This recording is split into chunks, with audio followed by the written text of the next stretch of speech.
BJP अपनी party में एकता का दावा करती है, लेकिन लोकतंत्र के मंदिर में ही उसकी एकता बिखरती हुई नजर आई।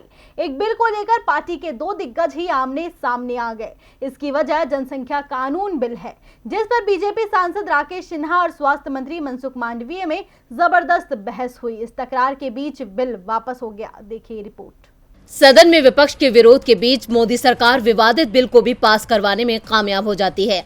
चाहे सड़क से लेकर संसद तक हंगामे का शोर बरपता रहे, विपक्ष के नेता कितना भी विरोध क्यों न कर ले, सरकार सदन में अपनी ताकत के दम पर जोर जबरदस्ती से बिल को कानून की शक्ल दे देती है। लेकिन इस बार एक बिल को लेकर बीजेपी के ही दो दिग्गज नेता आमने सामने आ गए। जनसंख्या नियंत्रण पर बीजेपी सांसद राकेश सिन्हा की ओर से बढ़ाए गए बिल पर स्वास्थ्य और परिवार कल्याण मंत्री मनसुख मांडविया ने इनकार कर दिया। उनके दखल देने के बाद सिन्हा को अपने विधेयक को वापस लेना पड़ा। दरअसल सिन्हा ने जुलाई 2019 में प्राइवेट मेंबर बिल पेश किया था।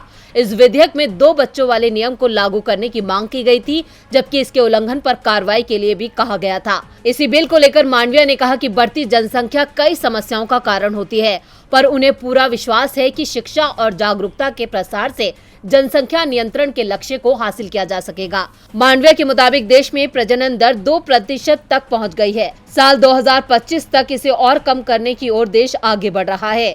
देश में जनसंख्या वृद्धि की दर भी लगातार गिरावट दर्ज की जा रही है।